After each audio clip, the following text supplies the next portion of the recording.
result in overtime like that? Yeah, I thought we had just a magnificent week at practice, and it just kind of felt like in the first half it didn't quite transfer, and obviously spent a lot of time on Bryce, and I thought just some of the second effort ones that he got off an offensive rebound, pitch out to him, and he takes a few of those to kind of get him going. But I think he had 14 in that second quarter, where I thought we were better in that second quarter, and I thought Joe was just a little bit down, but I thought Ariel helped us through that period. I thought he was really good, and then Joe comes back that second half and just kind of a different guy, and was really aggressive and good for us, and LT started to really attack, and it was kind of talked about just the decision making at halftime. We needed more people to kind of step up. I thought we were kind of looking for IC and Chris a little bit more, and other people started to impose themselves a little bit, and I talked about Joe, but even Shea just attacking the rim and just being a bit more aggressive. So it's an important learning for us about we want to make sure that these guys, and we hunt good threes for these guys, but making sure everyone else is still involved. And I thought LT was good in that second half as well. But IC made some big plays. Delhi, the toughed it out last week, and this week the injury just wasn't right, and he just kind of lacked a little bit of pop. So just putting the minutes that we put into Shea, where he was cooked, and we still asked him to keep going, and how we tried to use timeouts just to rest him a little bit. But gutsy win, a little bit of luck in it as well, but we probably deserve a little bit of luck against them for a couple of games that we've played them in the past. Was Delhi, I know he's had the other injury, he took like a real bad screen, sort of took a knock and didn't seem to play much until that last minute. Were you actually keeping him out because of that, or was it just IC's going the other rotations? Yeah, no, we just thought once we played him start the third, and it was just like, he's just not quite right, it's and then we kind of, even when Delhi was in through that little period, it was like, I think IC's just got more pop in his legs right now to go guard Bryce. So I think like Delhi jumped on the bike, and if we needed him in desperate situations, and kind of an error from me, in subbing Shea out to try and get him a rest, and then I couldn't get him back in, and I needed Delhi for that last possession as well. So, of regulation just to guard that one. So, good to win without him, and, we know what IC's capable of doing as a closer, and he showed that tonight. You mentioned the different guys sort of getting going offensively later in the game. Do you take a lot of pleasure from seeing the guys make adjustments, seeing the guys adapt to whatever you're getting thrown at? Because it seemed like the first three quarters offensively it was pretty tough to get stuff done.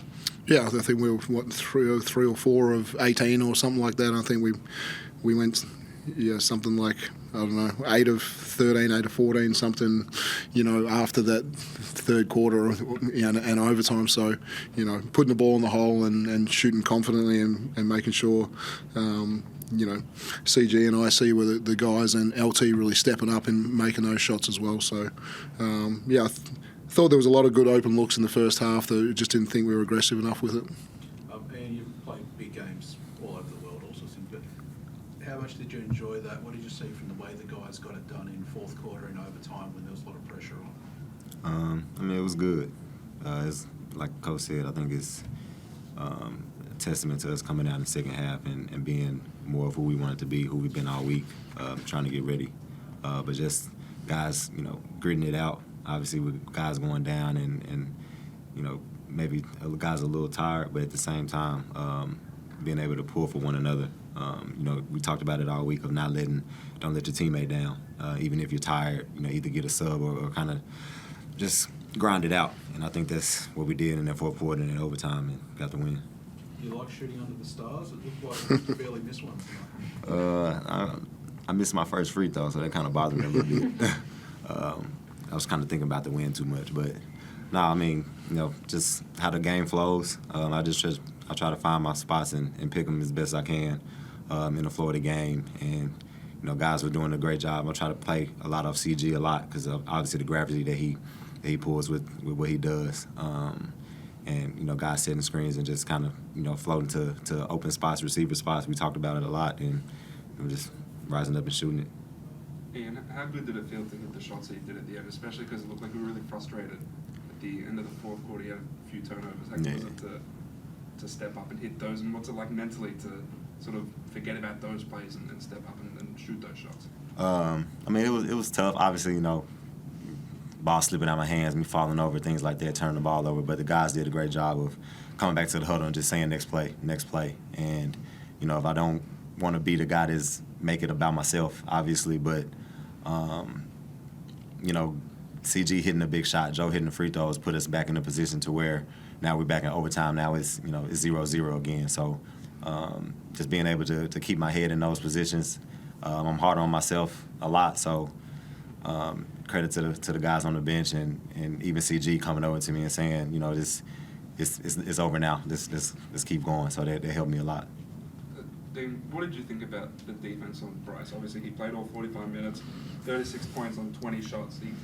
He made tough shots. He probably had a really good game by his standards. What did you think about the coverage?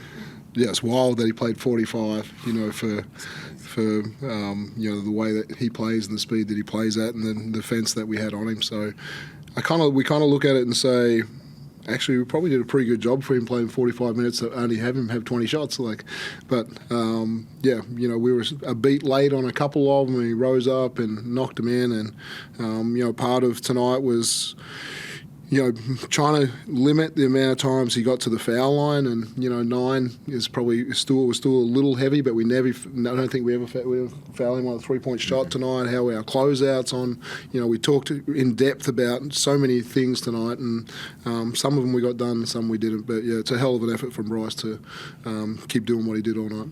What's it like mentally when Bryce never leaves the floor, so you guys can never ever switch off? Yeah, I think that was a part of our week at practice to say, the relentlessness that we had to do to try and continue to have him not catch the basketball. And there was some really good things about that. But he forces you to be so much better defensively, and we talked about even just running down the floor and being able to see him all the time and never have your back turned to him. And so there's so many little detailed things that I thought the coaching staff did a good job with through the week, and we can still get better at them. How was the heart rate on that first Joe free throw? Wow. He changed his free throw routine just a little bit recently. He wanted to get better, so I had good confidence that he was going to go knock those 2 in. But yeah, once it bounced up, it was a little bit scary. And even the fadeaway jumper that he made with 1 second on the shot. There was so many big plays, in this game, and we couldn't get the ball in bounds. To Shea on the CG triple, and then we got it in, and we got it to where we wanted, and then him banking one with a side out of bounds play with 1 point something on the clock, and there's just so many big plays in the game. So packed out house for us. I heard the fireworks were unreal. We talk about this being kind of an iconic game in Melbourne right now, and a kind of a must-go-to kind of game. And so it was a privilege for us to play in it. And we obviously didn't want that type of close game, but we learn a lot from it, and nice to pull that one out. You've played games on huge stages, but was this spectacle among the most spectacular things that you've been a part of, from the open air to the fireworks to the nature of that game and the shot making and the moments in that one? For sure. I played in one other open air game last year in Adelaide. In Perth. I'm sorry. When I was with Adelaide, but it's a fun environment. Obviously, being a packed out crowd as well, and the fans showing up. But it's just, like I said, it's one of the things where it's hard not to get up for. You try to make it a regular game as much as possible, but you know how much it goes in throughout the week and everybody talking about it and things like that. So, it lived up to it. Like I said, I'm glad we got the win, especially going into this break. But, yeah, it's definitely one of the biggest games that I played in. Luke was one of your most consistent performers the whole night. Is he adding layer up over layer to his game as the season wears on? Oh, for sure. We talked about in his, we did our performance reviews this week, and was just a couple of little tweaks to his game that we wanted to see, and part of that was, just really getting more confident in his three-point shot, and to him go a couple of weeks in a row, and 2 out of 5 last game, and 2 out of 4 again tonight, and huge for us. And he shoots big ones right when we need him, and the one he rattled in the corner was huge for us. So I thought there was a couple we challenged on. They were relentless on the offensive boards early on, and it didn't quite think LT got to some of those. And so, we still see things that he can be so much better. And could he go on the break? Could he go smash that one on? And we keep looking at chipping away at those things. But I love his growth, and I love the confidence that he's playing with. Dean, on Joe's 3 throws, you put Huck Porty in. Was that tactical or psychological? Because we know Joe doesn't like being slided. No, I think we kind of had to.